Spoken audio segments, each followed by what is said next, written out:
case you ever doubted the existence of a left-leaning liberal bias in the media, check out what happened on Neil Cavuto's Saturday morning show on Fox News. Laura?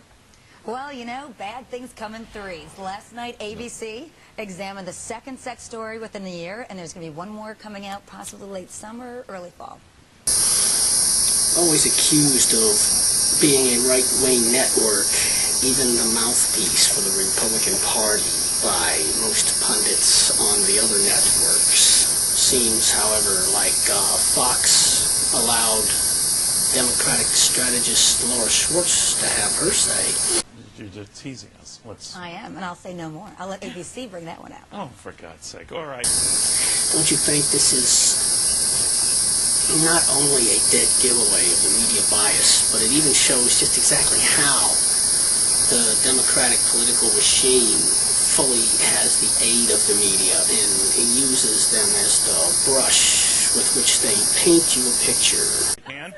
No, exactly. We tease it like you're going to say something. I'm not going to break the news here. All right. ABC will be calling me after that. No soup for you. It's the iron with which they strike when it's hot. It's the team they coach that runs the play they call at the appropriate time. And this is only one method by which Democrats use the media. Let's call this play trickle-down media.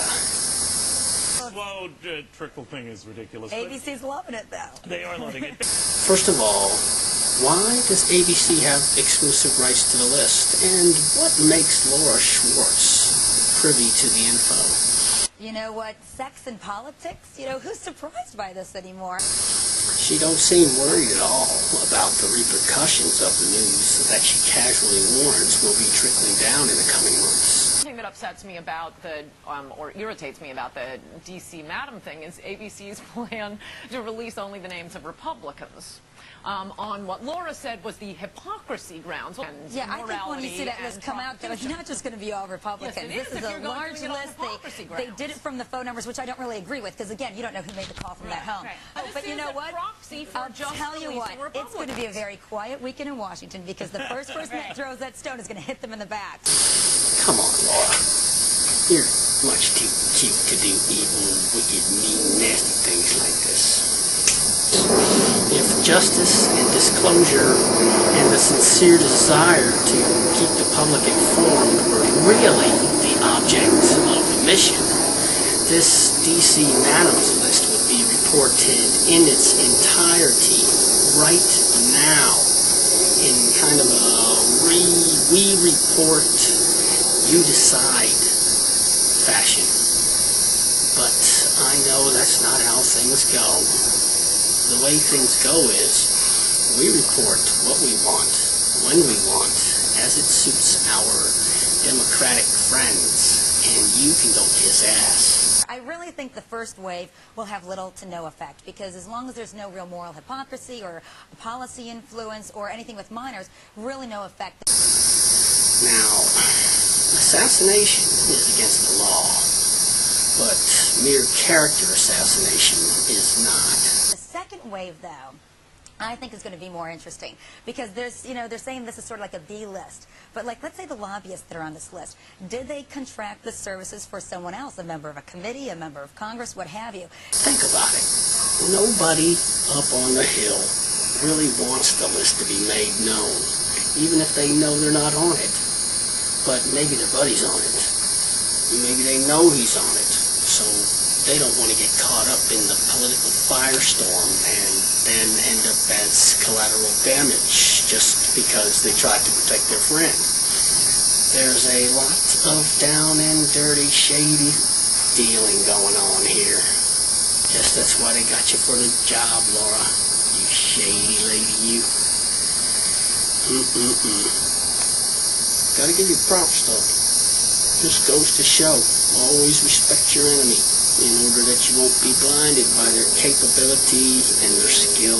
Lovely little Laura Schwartz and all her friends at ABC who scoff at your values and your high standards and your virtues and your principles and patriotism and your ethics and morals and even your code of honor.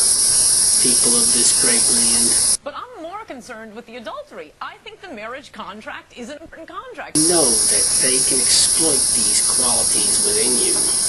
They know that you'll be angered to hear what they tell you about one of these guys for whom you had much respect. And it shows a lot about character if a married man is hiring prostitutes. Wouldn't you know it? He's on the D.C. Madams list. You know what that means.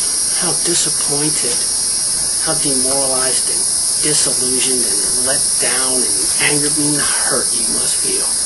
Guess you feel screwed now. Hell, you're gonna march right down your driveway right now, razor blade in hand, and scrape that bumper sticker with his name on it right off the trunk of your car, ain't you? But seriously, this is not like an attempt to say it's moral hypocrisy by Republicans. There'll be some moral Well, for you Democrats, it's like a badge of honor. Right, This kind of stuff. right. Yeah. They might try and trick you to believe that they, as a prominent, trusted member of the press who's only looking out for you, the folks, believe the candidate is immoral and weak and unfit for the job. Well, that's an excuse for saying, oh, we're just going to release names of Republicans. And you'll probably buy it. Funny how they weren't on the high horse of marital fidelity a few years ago. Back then, they were trying to justify the fact that sometimes the commander-in-chief has to lie to the people.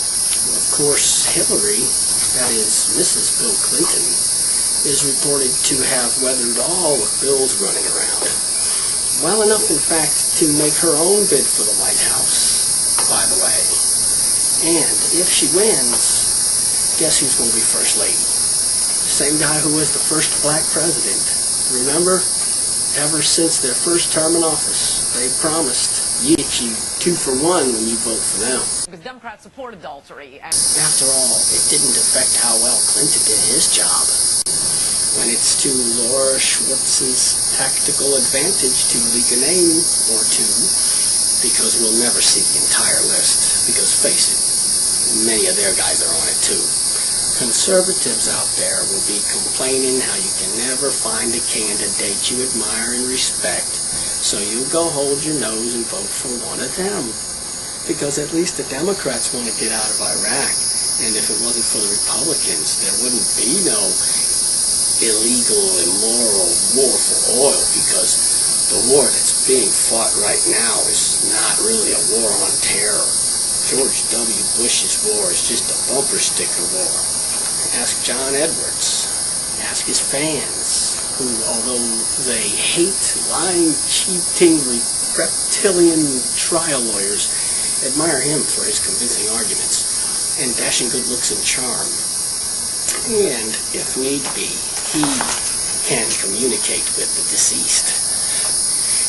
You might need to get advice from FDR or JFK someday. Did you know, by the way, that one of Bill Clinton's part-time jobs over the last few years is selling lists of names for which he gets paid way better than us. But I guess you don't care about that. Clinton's selling lists with your name on it, along with the products you buy, how much money's in your bank account, social security number, etc. Don't mind that. But, man, Bush and that Patriot Act, just watch out for that, though. You people are so damn simple.